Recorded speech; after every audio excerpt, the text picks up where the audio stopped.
Archaic Records. Hey, what's up, everybody? It's Archaic Records here with you again. My name is Jamie, coming at you from Nashville, Tennessee. Here to wish you a very happy Morrissey Monday, a celebration of all things Morrissey and the Smiths. The following is a statement that was released by Morrissey on Thursday regarding the cancellation up in St. Louis. It begins by saying the flu in St. Louis. Whew, there's the wordsmith flexing his 24-inch pythons. It continues as follows. As predicted by your parents, in other words, you know me, this is what I do, this is how I get my rocks off.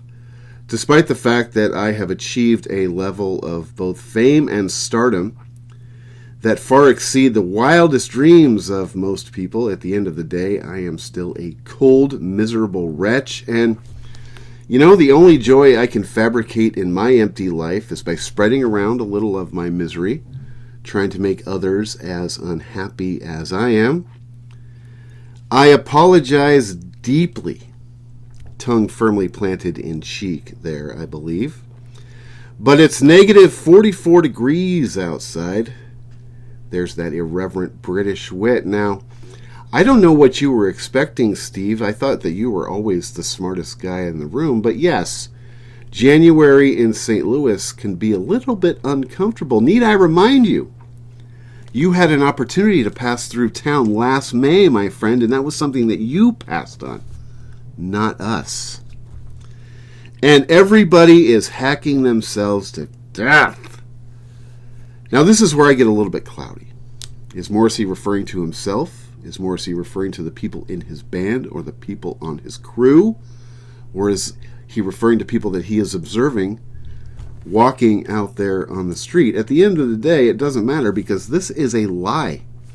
There isn't a shred of truth in that entire statement. I have met corpses that have less frailties than Morrissey claims to have. If you believe any part of this statement, I've got a beach house in Omaha with your name written all over it, son. And when Morrissey refers to everybody, I'm assuming he's referring to himself because everybody is Morrissey in Morrissey's world.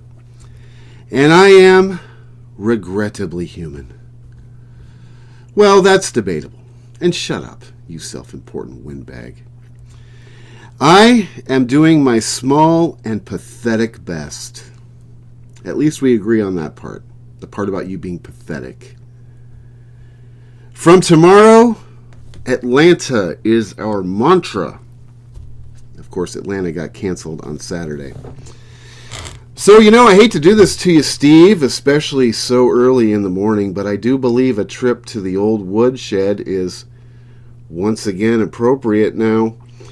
I believe that a little bit of tough love is applicable in circumstances such as these. And, you know, the key word there is being love. I do love Morrissey. I probably always will. But, you know, the last several years have me rethinking our relationship, installing boundaries, if you will, because, you know, at the end of the day, firm boundaries are one of the keys to any sort of successful relationship. So the question is, Steve, where does that leave you and I?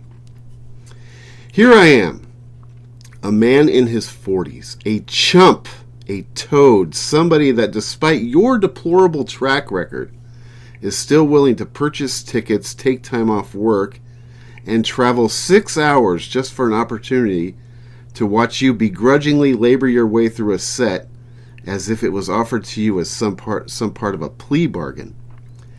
You are an individual that absolutely has no regard for anybody except for the person whose reflection you see in the mirror.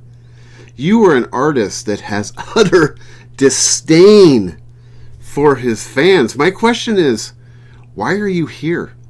Why don't you just retire? You obviously hate it.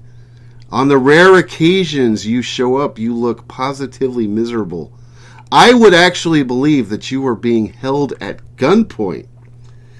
Now, I've had a few days to sort of self-reflect since Thursday, and I've sort of come to terms with the fact that, this isn't his fault. This is mine. And, the reason why it isn't really his fault is because Morrissey is a terrible person.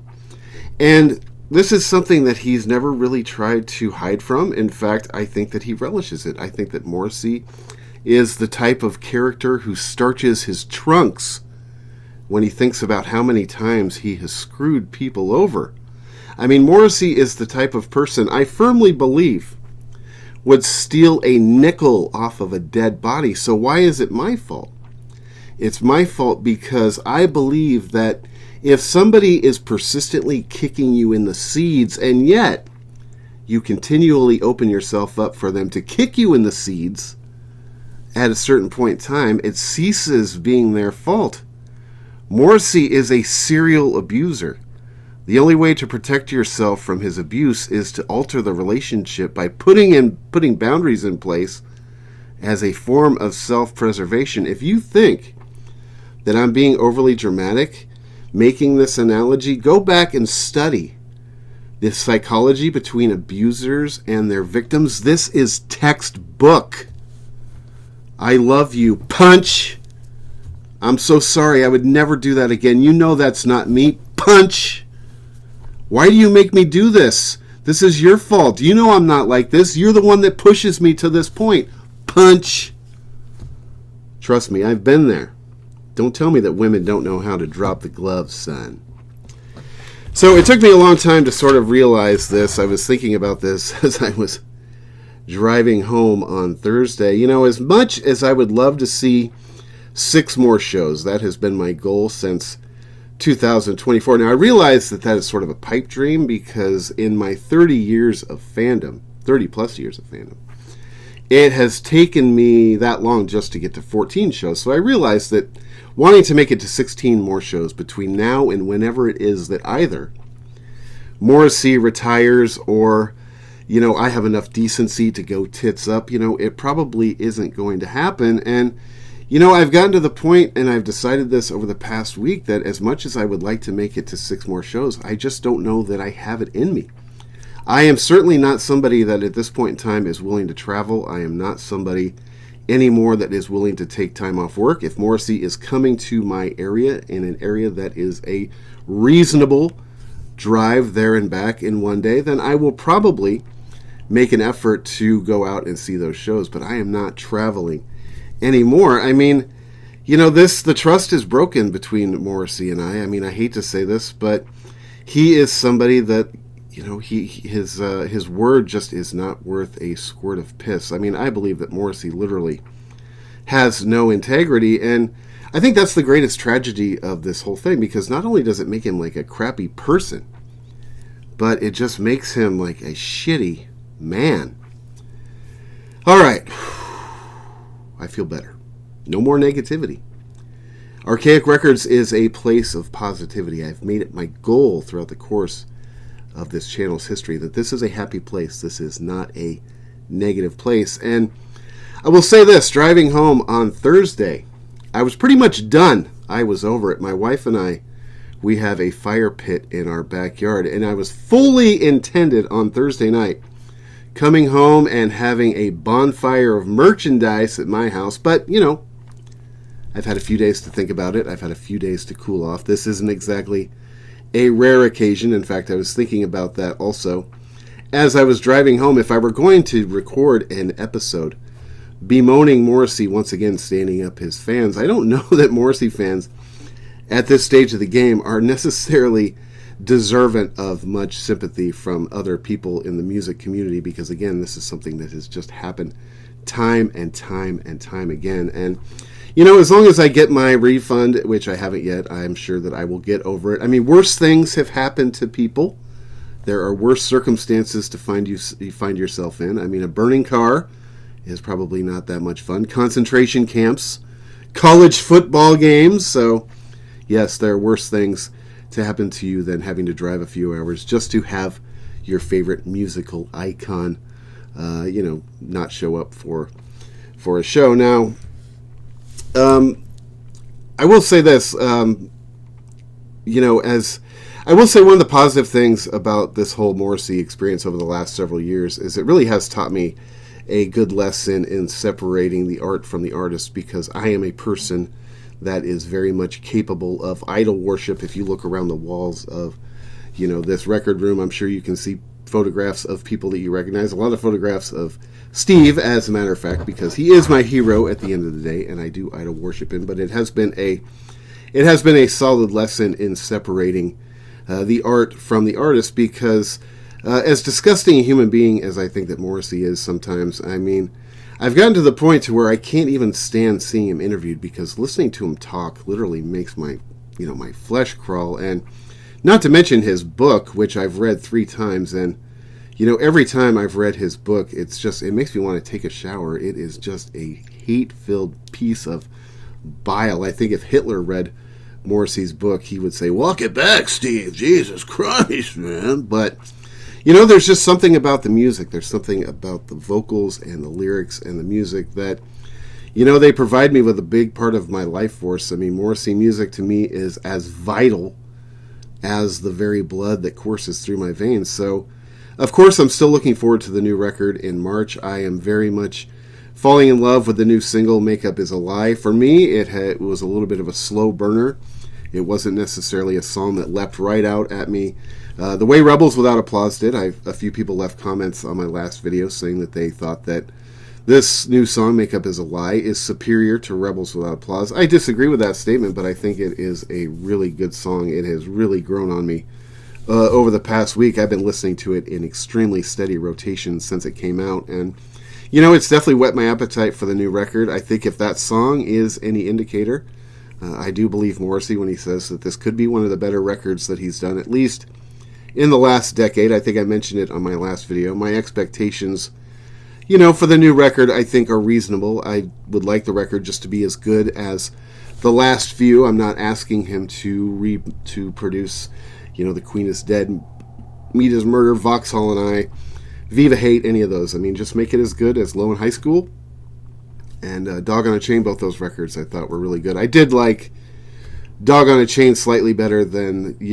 Low in High School, but Low in High School is a great record too. California Sun, in my opinion, is a great record. Now that one it's a little bit hard to compare to the other ones, obviously, because it is a cover album, but yes, I still love the music. I still want to love the man. He has to be lovable in there somewhere. I mean, I have been a loyal foot soldier for 32 years, and over the past 10 years, I don't know, I feel as if Morrissey's behavior has actually gotten worse than you would expect. I always expect people as they get older to, mature and sort of not necessarily mellow out, but become a little bit more easy to deal with. Perhaps not. Perhaps Morrissey is just somebody that's going to veer in the opposite direction forever.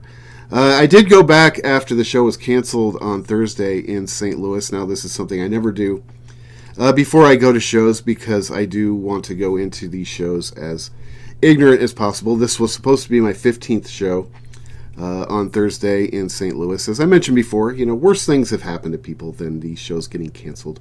I realize that my first half of this video probably was a little bit heavy-handed. I can assure you that it was definitely toned down from what I began writing on Thursday evening when I got home, but I did want to see the set list from San Antonio just to sort of see what we were missing, if anything. And honestly, the set list from San Antonio looks pretty good. According to some of the reviews I read of the show in San Antonio, the show was good enough. I don't doubt that the show was good enough. He did also play in, where was it, Oklahoma City? I believe he did play that show.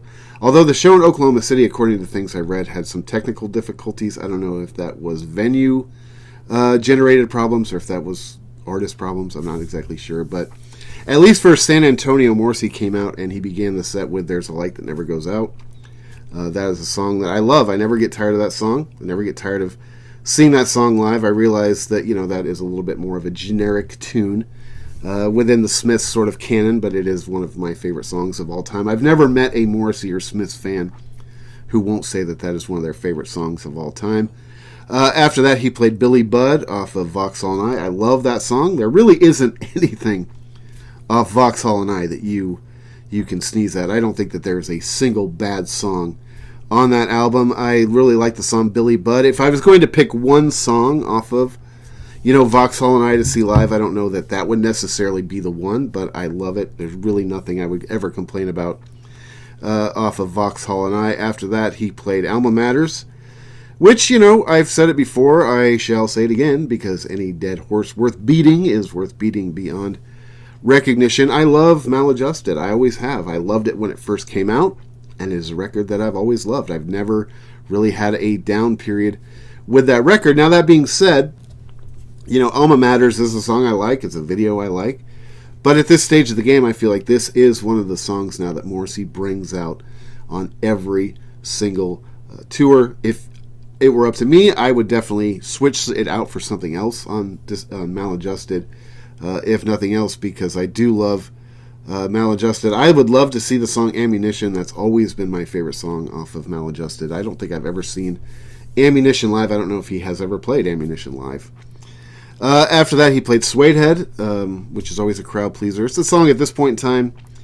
I don't hate seeing Suede Head live, but if it were to be traded out for something that you see less often, I think that I would definitely sort of trade that out at this point in time. Now, the song that made all the news, according to everything I read after Thursday, was that he played the song Paint a Vulgar Picture for the first time since 1997. Now, I was thinking about this. I have all of my set lists written down somewhere from all of the shows that I've been throughout the course of my Morrissey career, and my first show was in 1997 on the Maladjusted Tour in San Francisco at the Warfield. I don't remember if he played Paint a Vulgar Picture at that show. I would have to go back and find my notes. I don't think he did. I think that's one that I would remember, and that is a song that I would have loved to have seen on this tour. I love that song. Man, that is one of my favorite songs off Strange Ways. First of the Gang to Die, awesome. I mean, every time I hear, I never don't want to hear that song live. One of my favorite songs off of one of my favorite records. Lost, Best Friend on the Payroll. A song that, everything off of Southpaw Grammar. I've always said Southpaw Grammar is my least favorite album. I would like to see Boy Racer live if I was going to see anything off of Southpaw. Somebody left me a comment on my very first video on Archaic Records, my Morrissey album ranked video. Somebody said recently that to them Southpaw Grammar was in their top 3. You and I need to have a conversation, son, because I don't understand where that math adds up at all. Okay, Irish Blood, English Heart, classic. Love it. Everything off of You Are the Quarry. To me, You Are the Quarry is basically a perfect album. To me, I think I've mentioned this before, that was the first tour I ever got a chance to see twice in 2004. In my opinion, the 2 greatest shows that I have ever been to by any artist ever. I don't think that those shows would ever be eclipsed as being my 2 favorite shows of all time. I mean, I was sobbing, son. How Soon Is Now, Life is a Pigsty off of Ringleader of the Tormentors. I've had this conversation about Ringleader of the Tormentors many times with people. To me, it's one of my lesser Morrissey albums. I believe at the time the expectations for that record were a little bit unrealistic on my part, based on the fact that it was following up You Are the Quarry, which again is one of the greatest records of all time. And, Ringleader of the Tormentors is a record that I like it a lot, but I don't love it. And of course it always has my least favorite Morrissey song of all time on it, which is Dear God Please Help Me. I Know It's Over, man, I love that song. Let Me Kiss You, another song off of You Are the Quarry. Man, I feel like every tour that I don't see, he ends up hitting You Are the Quarry a lot harder than the tours I do see. And You Are the Quarry, man, that was one of my favorite records of all time. Every Day is Like Sunday. I've mentioned it on this channel many times. You can call me generic Jim Johansson if you like. It doesn't bother me. Every Day is Like Sunday is my all-time favorite song. I don't know what to tell you. I'm a poser, all right? After that, he played The Loop, which I love. Jack the Ripper, I mean, honestly, in my opinion, still probably one of the greatest live songs that I've ever seen in Morrissey's canon. My record room here is sort of inspired, the lighting is sort of inspired by the song Jack the Ripper live. After that, he played I Will See You in Far Off Places. I like that song. Another song off Ringleader of the Tormentors. One of the better songs off of Ringleader of the Tormentors. Life is a Pigsty, I don't dislike it, but I don't really get it. I've heard people tell me that they think Life is a Pigsty is one of the greatest songs in Morrissey's canon. I don't understand that. It's fine, but I think Far Off Places is far superior, son. After that, he came out with a one-song encore, Last Night I Dreamt Somebody Loved Me. That's another song I've not seen. If I have seen, it's been a very long time since I've seen it. Another one that I would love. Now, the second night that he did play was in Oklahoma City. I'm not going to go through and read the whole set list because you kind of get the gist of it right here. He did add a lie. He did add in the song "Makeup Is a Lie." Of course, the Oklahoma City show, I believe, was the first show after the single was released, so I did go back on YouTube. I wanted to see him play it. That is the new song. I really like that song a lot. And, he played it well. I think he played it sort of suitably. I mean, he just looked miserable. He just looked very unhappy on the footage I've seen. That is sort of one of my quibbles about Morrissey over the last few years. When you see him live, it's almost joyless. Now, I still love seeing him. I mentioned it earlier, man. I'm a person that is in his 40s. I'm still willing to take time off work. I'm still willing to travel to go see this guy, even though his shows aren't necessarily as classic as they used to be. And, I've said this before, his current band is a band that, I'm just not necessarily in love with. I guess when we hear the new record, we'll hear how they sound on record. I really like the song Makeup Is a Lie. Man, I really love that song.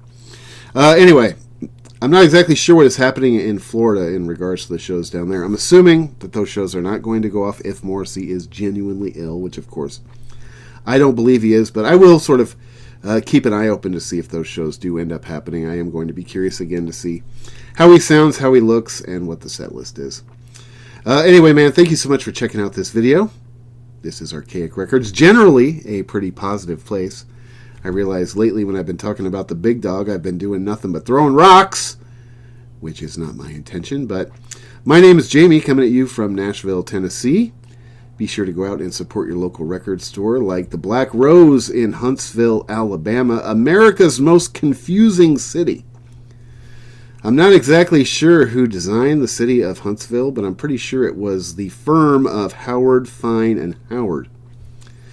Check back for Morrissey Monday, a defamation of all things Morrissey and the Smiths, as well as other record content and album reviews throughout the week.